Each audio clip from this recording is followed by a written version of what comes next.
It's April and the gardening season is finally here, so that means it's time for me to give you my first garden update of the year.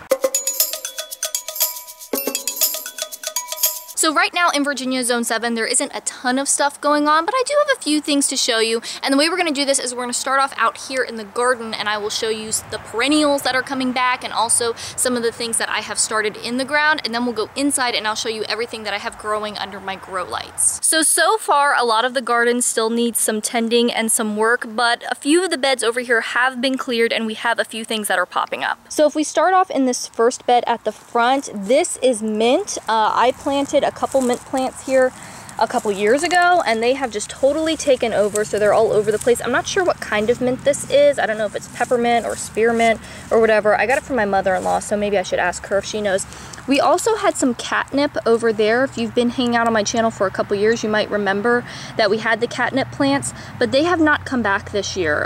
This would be their third year and they're not popping up. And I looked back at this time last year and they were already huge. So I guess they didn't make it through the winter, which is a little disappointed, but the mint has just taken over everything, so we definitely have plenty of that. Moving on to the bed behind that one, there are a couple things going on here. So we have 4 lemon balm plants on this side of the bed, and I planted these, I guess, 2 years ago. This is the 3rd year of them being here. They came back beautifully, they look great, and I use this to chop up and put in water, just to add a nice lemony, minty flavor. And then here under the cardboard, I've planted some carrot seeds. They haven't come up yet, I just planted them today, so they're a little late, but that's okay. Better late than never. So I have not really grown carrots with any success before. I tried last year, nothing happened. I found out that they really need to be extra moist to germinate because they're kind of finicky. So I've got the cardboard here to shade this area and just keep it nice and cool in there and hopefully keep the moisture in so they will have a better chance at coming up. As far as the different carrot varieties, I have 3 different types I've planted there. We have the dragon carrots, an orange carrot, I think it's called St. Valerie, I want to say, and then the atomic purple carrots that I got for free from Seed Savers with my order. If you want to see all the seeds that I ordered this year, I did do a seed haul, so I will link that video for you if you kind of want to see all of the new things that I added to my collection this year. Moving on through the rest of the garden, another thing that you can actually see that's actually come up are the radishes. So it's not too showy over here yet, but I have 3 different types of radishes planted, and if we get in close, you should be able to see that we've got lots of little radishes coming up. So I probably need to come out here and thin these,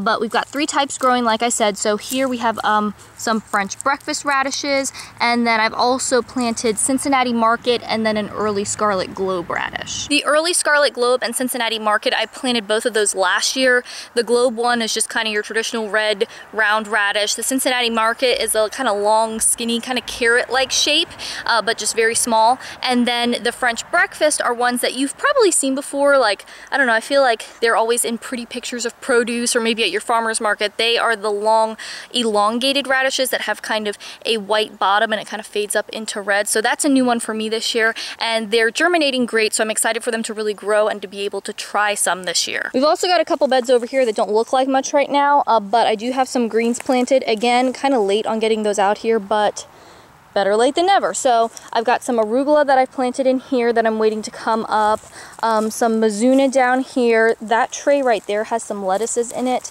I haven't had consistent experience with direct seeding the lettuce, and so I thought maybe doing them in the cells, just starting them out here outside so they're used to the conditions, but starting them in the cells for germination purposes and then transplanting them might give me a better chance. So we're gonna try that this year and see what happens. A little experiment. And then over here I have some giant red mustard. That's a new thing for me this year, so I've got that planted in these 2 rows. I've also started some snap peas. Those haven't come up yet, but I'm hoping I'll start seeing them in the next few days or so, so fingers crossed on that. Then also back here we have a rhubarb, which the poor thing is in this terrible situation. This back part of the garden never got cleared, and that's one thing we're going to work on hopefully this weekend, is not necessarily getting it ready for planting, but just getting all of this stuff out of here so it's not a mess, it's not a place for snakes to hang out and whatever. So that's top of the list. But the rhubarb is unfortunately kind of in this mess, but it's growing great. So another thing is to clear this a little space. But yeah, this is the rhubarb plant,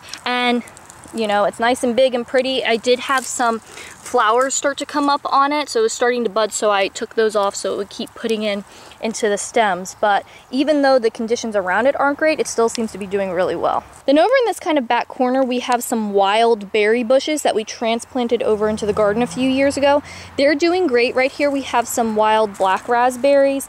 They're always the first to come out, and they're starting to get their little buds on here that you can see, so that's exciting. There are also some wild red raspberries. I think they're called wine berries is kind of the official name, but those are around in there too, and we have berries all through the woods here too, and kind of around where we are, so that's nice. But we did put a few in the garden, and I've been trying to keep them contained. They don't have a lot of area here to really grow and spread, so I've been trying to cut them back and just keep them from taking over the entire garden. So that's everything that's happening outside. Now let's head inside, and I gotta warn you, I'm not really happy with what's going on in there, and we have a minor catastrophe, but I'm hoping that I'm gonna be able to fix it. All right, so let's talk about what's going on in here. So if you watched my seed starting video a few weeks ago, I showed you when I started some of my pepper seeds. I did a live stream, we got to chat, it was a lot of fun. Well, if you were there, then you might remember that I had some issues with the mix that I had bought, the soil that I had purchased to start the seeds in. I will link that video if you didn't see it,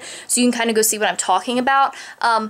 But I was really worried that things were not going to germinate because the soil that I purchased was really chunky. It had all those bark chunks in it, and I was just like, I'm worried that this is not going to work. Well, germination was great. Everything germinated fine, so that wasn't a concern. I was like, great, now I don't have to worry about that anymore. But now at this point, I'm starting to see some real problems. So here's kind of just a little overview. We have some peppers over here, lots of tomatoes down here, more tomatoes up here. So everything germinated great, but if we come and look at the plants now, you can see they're not really putting on leaves. Like this one has got one little true leaf that's coming on, and there's a couple, like, let's see, oh, there's one back there that has like a pretty nice sized true leaf.